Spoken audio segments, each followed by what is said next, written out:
الرحیم الف لام میم ذالک الکتاب لا ریب فیہ ھدی للمتقین الذین یؤمنون بالغیب ویقیمون الصلاة ومما رزقناہم ینفقون والذین یؤمنون بما انزل الیک وما انزل من قبلک وبالآخرۃ ھم یوقنون اولئک علی ھدی من ربہم واولئک ھم المفلحون اللہم صل علی محمد وعلی محمد الحمدللہ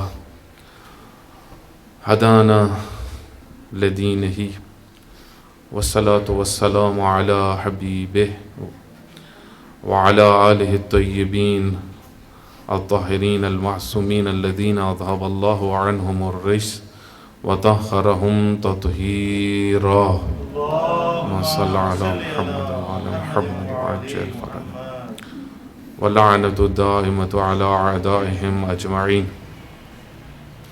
خداوند متعال کے لطف و کرم سے آپ کی خدمت میں تفسیر قرآن کریم کا سلسلہ شروع ہوا تھا۔ اس میں ہم نے کل سورہ بقرہ کی پہلی چند آیات کی تلاوت اور ترجمہ اور تفسیر آپ کی خدمت میں عرض کی تھی۔ اس میں بیان ہوا تھا کہ حروف مقطعات ان کا فلسفہ کیا ہے، ان کی حقیقت کیا ہے، اور اللہ تعالیٰ نے ان حروف کو کس لیے قرار دیا ہے۔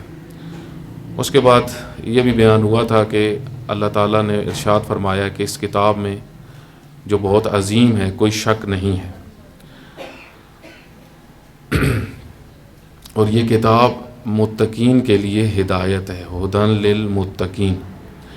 اس حوالے سے یہ عرض ہوا تھا کہ متقین کے لیے ہدایت، تقوی سے کیا مراد ہے؟ یہ تقوی فطری ہے، اور یہ تقوی انسان جب دنیا میں آتا ہے تو لے کے آتا ہے۔ فطری تقوی ہر کسی کے پاس ہوتا ہے۔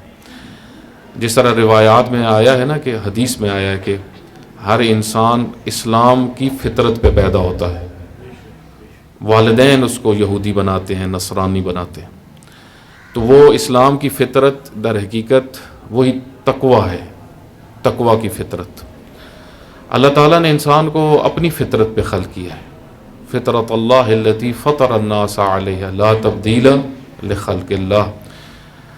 اللہ تعالیٰ نے انسان کو اپنی فطرت پہ خلق کیا، یعنی کیا؟ یعنی جس طرح اللہ کریم ہے انسان فطرتاً کریم ہے، جس طرح اللہ رحیم ہے انسان فطرتاً رحیم ہے، جس طرح اللہ جواد ہے انسان فطرتاً جواد ہے، انسان فطرتاً امین ہے، انسان فطرتاً صادق ہے، سچا ہے۔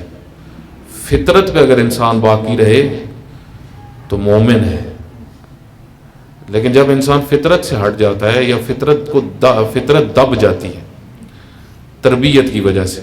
اصل میں جو تربیت میں مہم ترین کام ہوتا ہے والدین کا یا اساتید کا یا ٹیچرز کا، اور جو تربیت کو اتنی بنیادی حیثیت دی جاتی ہے، اس کی وجہ یہ ہوتی ہے کہ تربیت میں وہ فطرت کو نکھارنا ہوتا ہے۔ بچے کے اندر سچ کی محبت ہے، آپ نے اس کو مضبوط کرنا ہے، اس کی ایسی تربیت کرنی ہے کہ وہ کبھی پھر جھوٹ کی طرف نہ جائے۔ یہ آسان کام ہے۔ اسی طریقے سے اس کو جو ہے وہ منکرات سے نفرت اس کے دل میں ڈالنی ہے، بچے کے دل میں اس منکرات، برائیوں سے وہ نفرت کرے، بری چیزوں سے نفرت کرے۔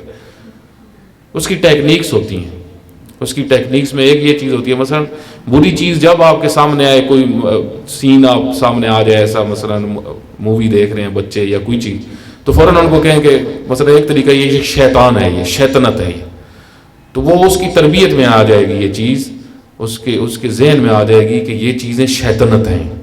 یہ تربیت میں یہ نہیں ہوتا کہ ایک ہی دن میں سارا کچھ انڈیلنا ہوتا ہے۔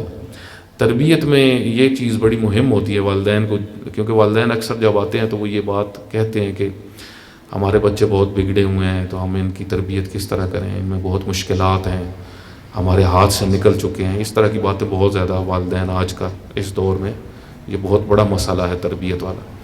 تو اس میں آپ نے جس چیز کو مد نظر رکھنا ہے وہ یہ کہ بچوں کو ایک دن میں آپ نے یہ نہیں کہ حضرت ابو ذر بنانا ہے، ٹھیک ہے، تربیت ڈیلی ہوتی ہے، ہر روز اس کو ایک چیز آپ سکھا دیں، ہر روز آہستہ آہستہ آہستہ آہستہ آہستہ آہستہ اس کے اندر وہ چیزیں آتی جائیں گی، اور جب وہ نوجوان ہوگا تو اس کی شخصیت بن چکی ہوگی.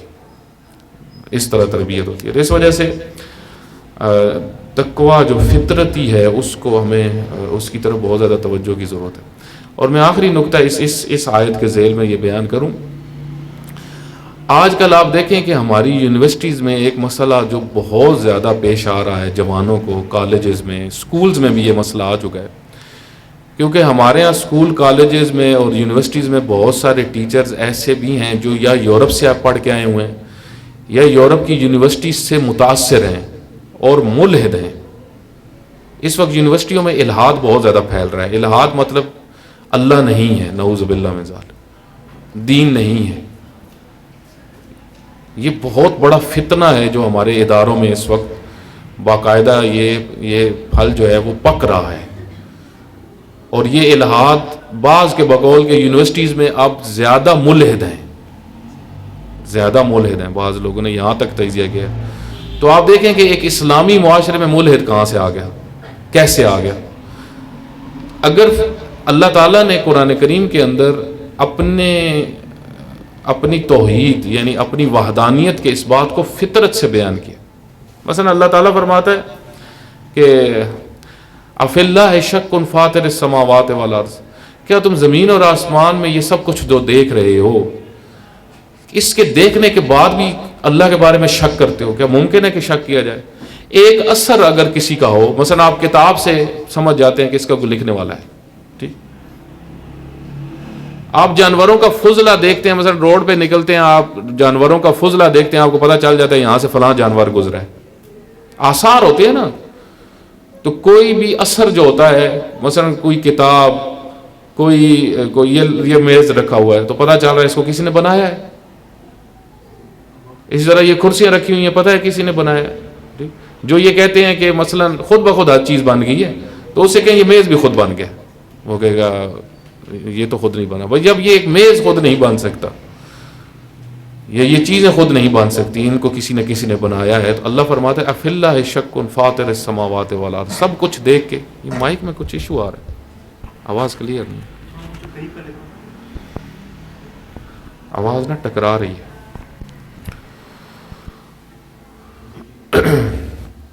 تو دیکھیں توحید، اللہ کی محبت، ابھی بہتر ہے، اللہ کی محبت، توحید، یہ بچوں میں ہوتی ہے، لیکن اس کو مضبوط کرنا ہوتا ہے. لازم بات ہے جب والدین اللہ سے محبت کریں گے تو بچے بھی کریں گے، سیکھیں گے یہ چیز. حضرت موسیٰ علیہ الصلوۃ والسلام کو اللہ تعالیٰ نے ارشاد فرمایا کہ میرے بندوں کے دل میں میری محبت ڈالو. حضرت موسیٰ علیہ الصلوۃ والسلام نے فرمایا کہ اے خدایا یہ کام تو آپ خود ہی بتائیں، پھر آپ کی محبت بندوں کے دل میں کیسے ڈالوں؟ اللہ تعالیٰ نے فرمایا ان کو میری نعمتیں یاد کرو، ان کے سامنے نعمتوں کا تذکرہ کرو. دیکھو اللہ تعالیٰ نے ہمیں کیا کچھ دیا ہے، کتنی نعمتیں دی ہیں. بعض اوقات ہم ناشکری کر رہے ہوتے ہیں اگر ہمارے پاس کوئی چیز نہ ہو. وہ کہتے ہیں نا کہ وہ کوئی جا رہا تھا، اس کے پاؤں میں جوتے نہیں تھے، تو کہہ رہا تھا اللہ آپ نے مجھے جوتے نہیں دیے، تو دل میں شکایت تھی. تو تھوڑا سا آگے گیا تو دیکھا کہ ایک شخص آ رہا تھا، اس کی ٹانگ ہی نہیں تھی. جب اس نے دیکھا تو اس نے کہا شکر ہے خدایا ٹانگ تو ہے.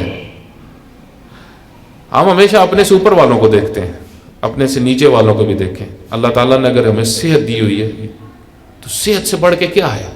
کتنے لوگ ہیں کروڑ پتی ہیں، کھا کچھ نہیں سکتے، ہر چیز ممنوع ہے ان کے لیے، صرف انجیکشن لگواتے ہیں، میڈیسنز کھاتے ہیں، معدہ کوئی چیز برداشت نہیں کرتا. تو خود صحت اتنی بڑی نعمت ہے، ہم اس کی جتنی قدر کریں کم ہے. تو اس وجہ سے توحید فطرت میں ہے. فطرت میں جو چیز ہے وہ ہم سب کو پتہ ہے، ہمیں احساس ہے کہ خدا ہے، ہمارا دل مانتا ہے کہ ہے خدا. ایک شخص نے امام صادق علیہ الصلوۃ والسلام سے آ کے کہا کہ مولا خدا کو ثابت کرے میرے لیے نا، خدا ہے تو مجھے میرے لیے ثابت کرے. تو ظاہراً اس نے کشتی کا سفر کیا تھا کسی موقع پہ نا. تو امام صادق علیہ الصلوۃ والسلام نے فرمایا کہ کیا تم نے کبھی کشتی کا سفر کیا؟ اس نے کہا جی میں نے کیا. فرمایا ایسا ہوا کہ تمہاری کشتی جو ہے وہ بھنور میں آ گئی ہو اور ڈوب گئی ہو؟ اس نے کہا جی ایک دفعہ ایسا ہوا تھا. کہا جب سب ڈوب رہے تھے تم بھی ڈوب رہے تھے، کیا تمہارے دل میں کوئی امید تھی اس آخری ٹائم پہ؟ تو اس شخص نے کہا کہ جی مولا بالکل، جب میں آخری کنڈیشن میں تھا، ڈوب رہا تھا اور مجھے کوئی بچانے والا نہیں تھا، تو پھر بھی میرا دل کہیں جڑا ہوا تھا. تو امام صادق علیہ الصلوۃ والسلام نے فرمایا کہ وہی خدا ہے، وہی خدا. آپ دیکھیں یہ زلزلہ جب آیا تو میں جب بیٹھا ہوا تھا گھر میں اپنے آفس میں ادارے میں تھا، تو ایک دم میں نکلا باہر تو میں نے دیکھا کہ بہت سارے لوگ جن کو ہم دیکھتے رہتے ہیں کہ جو نماز یا ان چیزوں کے پابند نہیں ہیں، تو وہ اپنے بچوں کو لے کے باہر گلی میں اونچا اونچا یا اللہ اللہ اللہ کہہ رہے تھے، لا الہ الا اللہ. یہ فطرت کی آواز ہے، یہ اندر سے نکلتی ہے. اس وجہ سے اللہ تعالیٰ نے قرآن کریم میں کئی مقامات پہ فرمایا ہے کہ جب وہ بھنور سے نکل کے کنارے پہنچتے ہیں نا تو پھر ہمیں بھول جاتے ہیں. جب مشکل میں آتے ہیں ہمیں پکارتے ہیں، جب آسانی آ جاتی ہے کہتے ہیں خدا کون ہے. اللہ تعالیٰ فرماتے ہیں ایسے نہ بنو، مجھے ہر حالت میں یاد رکھو، ہر کنڈیشن میں یاد رکھو.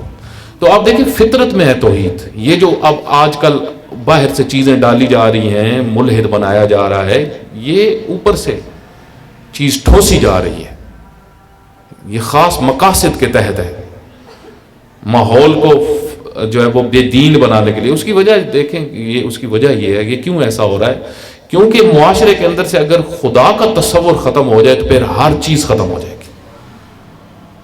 پھر عزت کا تصور ختم، پھر محرم نامحرم کا تصور ختم، پھر حقوق کی بات ختم، پھر پردے کی بات ختم. یہ سب کس وجہ سے ہے؟ نماز روزہ یہ سب اللہ کی وجہ سے. اللہ ہے تو یہ سب چیزیں ہیں، یعنی اللہ کا تصور جس کے اندر ہوگا اس کے پاس یہ چیزیں ہیں. جس کے ہاں اللہ کا تصور ہی نہ ہو اس کے ہاں یہ چیزیں نہیں ہیں. اس وجہ سے آپ یورپ میں چلے جائیں، وہ ہر کام کرتے ہیں، ہر کام وہ کرتے ہیں، کسی چیز سے وہ ڈرتے نہیں ہیں.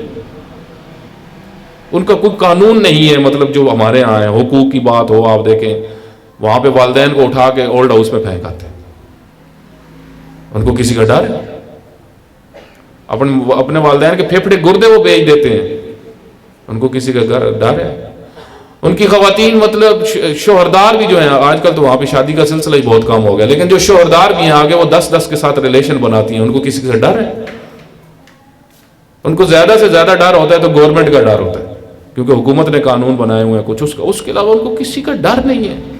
کیوں؟ کیونکہ ان کے اندر سے اللہ کو ان کے ہاتھ سے اللہ کا تصور نکال دیا گیا. لیکن اب وہ اتنے تنگ آ چکے ہیں، ہر چیز ان کے پاس ہے لیکن وہ نفسیاتی مریض ہیں، وہ وجدانی مریض ہیں. آپ دیکھیں یورپ کی اگر آپ تحقیق کریں اسی عرصے میں امریکہ اور پورے یورپ کے اندر اتنی خودکشیاں ہوتی ہیں اور زیادہ تر مالدار لوگ خودکشی کرتے ہیں. ان کو وجدانی سکون نہیں ہے، وجدان اذیت دیتے ہیں ان کو. تو اس وجہ سے آپ دیکھیں کہ آج کل وہاں پہ بہت ساری کتابیں لکھی جا رہی ہیں. میں کچھ عرصہ پہلے ایک کتاب دیکھ رہا تھا، اس کے یورپ سے کچھ لوگوں نے، ان کے اسکالرز نے لکھی. تو اس کے شروع میں ٹائٹل جو لکھا ہوا تھا وہ یہ تھا کہ خدا دوبارہ پلٹ رہا ہے.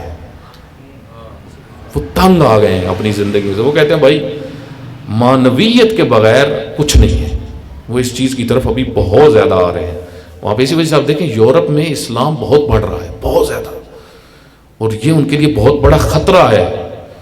کیوں بڑھ رہا ہے؟ کیونکہ فطرت، دین فطرت کا ہے. آپ کے پاس اچھی سے اچھی گاڑی ہو، آپ کے پاس اچھی سے اچھی کوٹھی ہو، یہ ٹھیک ہے کہ نعمتیں ہیں پروردگار کی، لیکن یقین کریں اگر انسان اللہ سے دور ہو اس کی زندگی بہت تنگ ہے، اس کی زندگی میں بہت اذیت ہے. میں نے خود میں نے خود کئی لوگ دیکھے ہیں جو ارب پتی ہیں، کھرب پتی ہیں، وہ کہتے ہیں ہماری یہی جہنم ہے، یہی جہنم ہے، ہماری اولاد نے ہمارے لیے یہ دنیا جہنم بنا دی ہے۔ تو اللہ تعالیٰ ان کو یہ بتا رہا ہوتا ہے کہ مجھ سے جب دور من اعرض عن ذکری، جو مجھ سے منہ موڑتا ہے میں اس کے لیے زندگی تنگ کر دیتا ہوں۔ یہ سورہ طٰہٰ کے اندر یہ آیت ہے، جو مجھ سے منہ موڑتا ہے میں اس کی زندگی تنگ کر دیتا ہوں، اس کے پاس سب کچھ بھی ہوتا ہے تو ایسے ہوتا ہے جیسے کچھ نہیں۔ تو یہ فطری موضوع فطرت کا موضوع بہت مہم ہے دین اسلام کے اندر، اور خصوصاً شیعہ علماء نے فطرت کے موضوع کو بہت خوبصورت ڈسکس کیا ہے، اور کسی نے دوسرے مکاتب میں اتنی خوبصورتی سے یہ موضوع ڈسکس نہیں ہوا۔ پھر خدا متعال فرماتا ہے کہ متقین کون ہیں۔ اب متقین کی خصوصیات بیان ہوگی، کون اہل تقوی ہے، کون فطری تقوی رکھتا ہے، کون زندگی میں تقوی رکھتا ہے۔ پہلی خصوصیت الذین یؤمنون بالغیب، یہ غیب پر ایمان رکھتے ہیں۔ توجہ کریں، اللہ غیب ہے۔ آج رسول اللہ پہ ہم ایمان رکھتے ہیں، رسول اللہ ہمارے سامنے نہیں، غیب ہے۔ فرشتے غائب ہیں۔ امام زمانہ علیہ الصلوۃ والسلام اللہم صلی اللہ علیہ محمد غائب ہے، ہم نے دیکھا ہے کسی نے، لیکن ہمارا ان چیزوں کے اوپر ایمان ہے۔ مومن یہ ہوتا ہے، مومن صرف جو نظر آنے والی چیز ہے صرف اس پر ایمان نہیں رکھتا، بہت ساری چیزیں جو غیب ہیں، نظر نہیں آتی لیکن ہیں، اور بہت ساری چیزیں جو ہمارے سامنے ہیں۔ اکثر لوگ وہ ہوتے ہیں، اور آج کل تو یہ بہت زیادہ عقیدہ بن چکا ہے لوگوں کا، خصوصاً مسلمانوں کے علاوہ جو مغربی لوگ ہیں، یورپ، کیونکہ یورپ از ایکول ٹو الہات عقیدے کے لحاظ سے۔ یورپ، مغرب یعنی ملحد، جن کے اللہ کا تصور نہیں ہے، جن کے دین کا تصور نہیں ہے۔ اس وجہ سے مغرب کا جب تذکرہ کیا جاتا ہے تو مشرق کے مقابل میں، مشرق یعنی عموماً دیندار لوگ ہیں، مغرب جہاں پہ دین کا کوئی تصور نہیں ہے۔ تو آپ دیکھیں اکثر لوگ کیا ہوتے ہیں، ان کے ذہن میں یہ ہوتا ہے کہ خدا بھی ہمیں نظر آئے تو ہم مانیں گے، ٹھیک ہے۔ جیسے حضرت موسیٰ علیہ الصلوۃ والسلام کی قوم میں سے بعض لوگ آئے، انہوں نے کہا اے موسیٰ آپ اللہ کی بات بہت کرتے ہو، ہم تو اللہ کو دیکھیں گے۔ حضرت موسیٰ علیہ الصلوۃ والسلام نے فرمایا کہ وہ رب ہے، وہ خالق ہے، وہ مالک ہے، وہ اس کے ہاتھ میں سب کچھ ہے، تم نے دیکھا نہیں؟ مثلا بہت ساری نشانیاں انہوں نے دیکھی ہوئی تھی، کس طرح فرعون غرق ہوا اور سارا کچھ، ٹھیک ہے۔ لیکن بعض کا مزاج ہوتا ہے ہٹ دھرم، ٹھیک ہے، یا بعض کی سوچ چھوٹی ہوتی ہے، مائنڈ چھوٹی سوچ کے، موٹا دماغ، بعض کا دماغ موٹا، ان کو باریک باتیں سمجھ میں نہیں آتی، کیونکہ وہ باریک چیزوں کو سوچتے نہیں ہیں۔ جو باریک چیزوں پہ سوچے نا اس کا دماغ موٹا ہوتا ہے۔ اب آپ جو ہے وہ موٹے دماغ سے باریک بات گزارنا مشکل ہوتے ہیں۔ کئی دفعہ یہ ہم اپنی سوسائٹی میں یہ بات کرتے ہیں نا، ہمارے مثلا لوگ عام یہ موٹے دماغ رہا ہے، وہ اس کا مطلب کیا ہوتا ہے؟ اس کا دماغ یعنی موٹا ہے، یعنی مطلب یہ کہ اس کے دماغ میں باریک باتیں آتی نہیں ہیں۔ تو یہ باریک بات ہے کہ ہر چیز ضروری نہیں جو نظر آتی ہو وہی ہو، یہ باریک بات ہے۔ مثلا میں مثال دیتا ہوں، ہم سب جو ہے وہ غصہ کرتے ہیں، وہ غصہ ہے نا لیکن نظر آتا ہے نہیں، نظر آتا۔ ہم سب اپنے بچوں سے محبت کرتے ہیں، محبت نظر آتی ہے۔ میں نے ارادہ کیا، میں ادارے سے آیا، وہاں سے یہاں آیا، وہ ارادہ ہے لیکن نظر آتا ہے نہیں آتا۔ بہت ساری چیزیں جو ہم ویسے بھی کہ مثلا ہوا نظر تو نہیں آتی لیکن ہے، اور بہت ساری چیزیں تماتی بھی ہیں جو نظر نہیں آتی۔ مثلا جراثیم ہیں جراثیم لگتے ہیں، جراثیم بیماریاں لگتی ہیں، وہ جراثیم ہیں لیکن نظر نہیں آتے۔ وہ خاص چلیں وہ کہتے ہیں مائکروسکوپ سے نظر آتے ہیں، یا کسی بعض چیزیں اس سے بھی نہیں نظر آتی۔ اب دیکھیں یہ کرونا کے درد ہے، جس طرح درد ہے وہ درد نظر آتی ہے، مجھے کان میں درد ہے، مجھے آنکھ میں درد ہے، وہ نظر نہیں آتا۔ تو اسی طرح جو ہے وہ یہ حضرت موسیٰ علیہ الصلوۃ والسلام کی قوم میں کچھ لوگ تھے، تو انہوں نے کہا، تو حضرت موسیٰ علیہ الصلوۃ والسلام نے فرمایا چلو ٹھیک ہے آ جانا، چلتے ہیں فلاں پہاڑ کے پاس۔ جو پہنچے تو حضرت موسیٰ علیہ الصلوۃ والسلام نے اللہ سے درخواست کی، بھائی اللہ اے تو مندے نہیں، اے نہیں مندے، اب خود منواؤ۔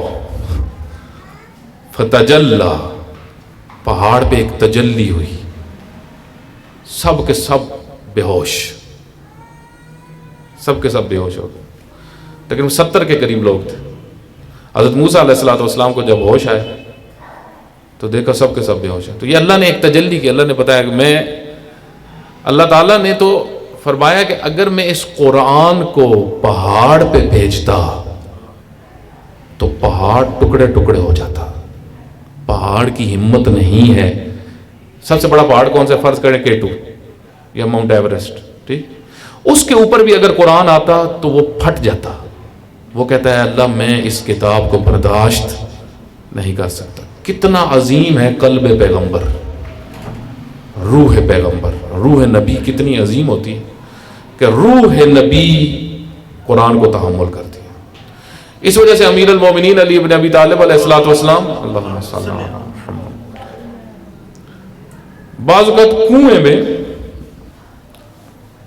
منہ رکھتے تھے اور اونچا اونچا روتے تھے. راتوں میں جاتے تھے، اونچا اونچا روتے تھے اور رو کے کہتے تھے خدایا سینے میں علم بہت ہے، لینے والا کوئی نہیں. کیونکہ علم ہے، اللہ نے وہ علم عطا کیا تھا. علم وزنی چیز ہے.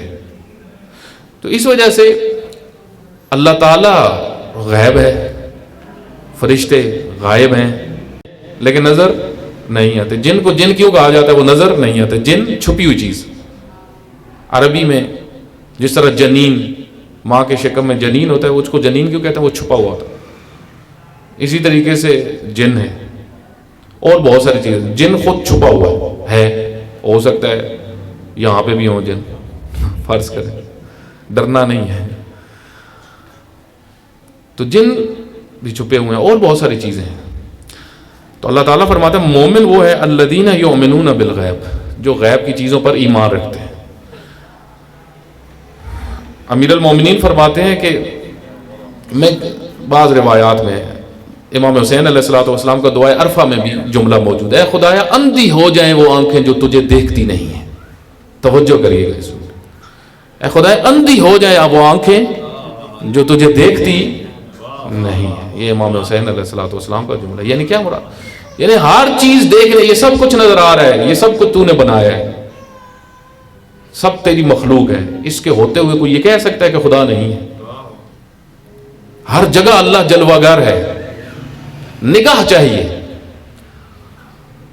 علامہ حسن زادہ عاملی، جن کا میں نے 2 دن پہلے آپ کی خدمت میں ذکر کیا تھا، ان کا ایک شعر ہے. وہ پڑھتے تھے اشعار ان کے کافی ہیں. وہ کہتے تھے مردم می گیند، فارسی میں مردم می گویند کو کو، فارسی میں کو کہتے ہیں کہاں ہے کہاں ہے. لوگ کہتے ہیں وہ کہاں ہے کہاں ہے. حسن می گوید غیر اون کو، حسن کہتا ہے اس کے علاوہ کہاں ہے. مجھے تو ہر جگہ خدا نظر آتا ہے، مجھے تو ہر چیز تجلی خدا نظر آتی ہے. ایک جملہ امیر المومنین کی طرف منسوب کیا جاتا ہے. امیر المومنین فرماتے ہیں میں ہر چیز سے پہلے خدا کو دیکھتا ہوں، ہر چیز سے پہلے خدا کو دیکھتا ہوں. ایک جوان آیا پیغمبر اکرم صلی اللہ علیہ وآلہ وسلم کی بارگاہ میں.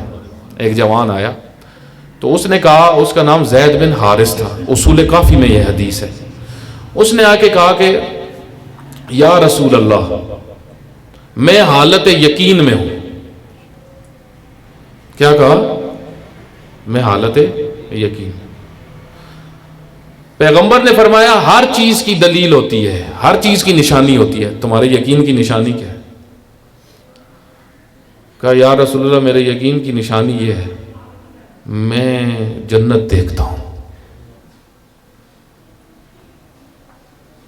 میں جہنم بھی دیکھتا ہوں. فرمایا اور فزد اور نشانی. کہا راتیں جاگتا ہوں، نیند نہیں آتی، اللہ کی بندگی میں گزارتا ہوں، قیام میں گزارتا ہوں، دن میں روزہ رکھتا ہوں. فزد اور فرمایا یہ جتنے آپ کے ساتھ ہیں نا، کون کیا ہے، کس کی حقیقت کیا ہے، میں آپ کو بتا سکتا ہوں. ان میں سے کون کون منافق ہیں میں آپ کو بتا سکتا ہوں. اس وقت پیغمبر گرامی نے فرمایا کہ یہ تمہارے پاس بہت بڑی نعمت ہے، اس کو سنبھال کے رکھو. کوئی دعا ہے تو بتاؤ، کوئی فرمائش ہے؟ کہا یا رسول اللہ، اللہ کی بارگاہ میں میرے لیے دعا کریں کہ مجھے شہادت نصیب ہو۔ اس کو شہادت نصیب ہوئی، زید بن حارثہ۔ بعض لوگ جنت دیکھتے ہیں، اس وجہ سے پیغمبر اکرم صلی اللہ علیہ وآلہ وسلم جب معراج پہ گئے تو معراج پہ ان کو جہنم دکھائی گئی، معروف حدیث۔ ایک حصے میں جب گئے پیغمبر گرامی تو خصوصاً خواتین اس کو توجہ سے سنیں، آج کل جو ہماری بہت زیادہ مشکلات بڑھ چکی ہیں، کچھ خواتین تھی، بہت ساری اس میں چیزیں بیان ہوئی ہیں، معتبر حدیث ہے یہ۔ کچھ خواتین تھی جن کو بالوں کے ساتھ لٹکایا گیا تھا اور نیچے آگ لگی ہوئی تھی، آگ میں۔ کچھ تھی جو اپنے گوشت کو کھا رہی تھی، مختلف قسم کی سزائیں ان کو، کچھ کو کسی طریقے سے لٹکایا گیا تھا۔ تو پوچھا پیغمبر گرامی نے جبرائیل امین سے، فرمایا یہ وہ ہیں جو بال دکھاتی تھی لوگوں کو، ان کو بالوں کے ساتھ باندھا گیا ہے۔ جو اپنا گوشت چبا رہی ہیں یہ وہ ہیں جو اپنا بدن دکھاتی تھی، بدن کو کھا رہی۔ اسی طریقے سے اور بھیانک منظر تھے وہاں پہ۔ تو یہ وہی چیز ہے جو اس جوان نے بتائی، میں دیکھ رہا ہوں، یعنی وہ دیکھ رہا تھا جنتیوں کو۔ ہم جو عمل کرتے ہیں اس کا نتیجہ ظاہر ہو رہا ہوتا ہے، وہ ہمارا عمل ہی سب کچھ بنا رہا ہے۔ تو اس وجہ سے جنت غائب ہے لیکن ہمارا ایمان ہے، جہنم غائب ہے، ہمارا ایمان ہے۔ امیر المومنین علی ابن ابی طالب علیہ الصلوۃ والسلام ایک دفعہ خطبہ ارشاد فرما رہے تھے، خطبہ آپ دیکھیں انہوں نے جو کچھ بتایا۔ ایک خطبے میں امیر المومنین نے فرمایا کہ جب قبر میں ڈالا جائے گا نا گناہ گار کو، ظاہراً روایت کے اندر ہے، پتہ نہیں 100 کے قریب ظاہراً جاتا میں نے کچھ عرصہ پہلے امالی شیخ توسی میں یہ حدیث پڑھی، ازدہا آ جائیں گے قبر، خوفناک ازدہا۔ یہ ازدہا کیا ہے؟ یہ وہ جو عمل تھے جو زبان سے ڈستا ہے، بچھو آ جائیں گے۔